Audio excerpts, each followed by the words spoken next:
Imagine yourself in the middle of the ocean in the dead of winter as your ship began to sink. When you went to exit the vessel, you all of a sudden noticed the submarines coming towards you. Even as you made an effort to climb to the top of the ship, you could hear your family crying in agony as they had fallen to the bottom of the ship. The ship of fate, the MV Wilhelm Gustloff, which was the only hope the Germans had to escape the Russians' army march to burn them alive, resulted in the death of thousands of people. Watch this video till the end to learn about the hour that saw the world's deadliest sinking disaster. Do you like our content? Make sure to subscribe to our channel, History of Ships, and like the video. When civilians were informed of the impending disaster on January 30, 1945, they all began to evacuate, only to have their bodies disappear into the sea for all time.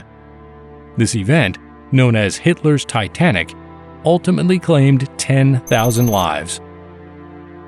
Only 7 of the 22 lifeboats were able to assist victims.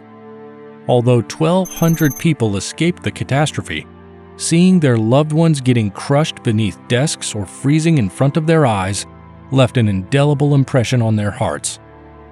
Even in the month that followed, more than 9,000 bodies were discovered washing up on the Baltic Sea coasts, leaving people in agony. The submarine which attacked the ship on January 30, 1945 was Soviet submarine S-13 under the command of Alexander Marinesko. Heinz Schön, a survivor of the attack who dedicated his entire life to disseminating detailed information on the incident, created a will, and when he passed away, his ashes were interred in the ship's basement with his loved ones.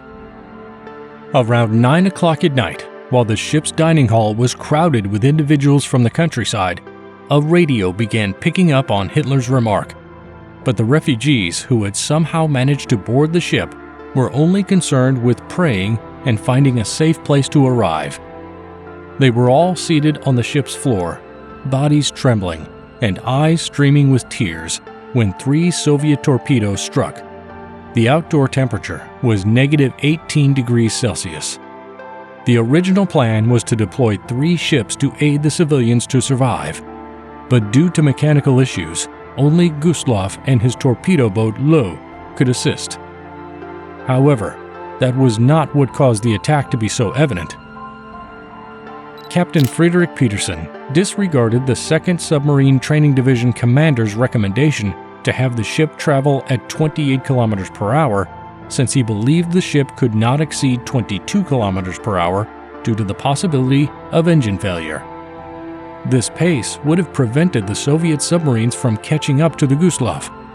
The commander also sought Louis Rees's counsel, who preferred to take the route that led close to the coast. Captain Petersen even managed to receive a notice to turn on their ship's navigation lights at 6 p.m. to avoid a collision. However, the captain didn't comprehend the requirement and ended up providing the Soviet commander, Captain Alexander Marinesko, the opportunity to assault the ship from a direction it had not anticipated. Although the ship had enough lifeboats for 5,000 passengers, the majority of the equipment froze on the deck, killing the experts who knew how to manage the situation. What do you think about this incident? Also, do you want us to cover any specific topic? Feel free to share your views in the comment section. Stay tuned at History of Ships.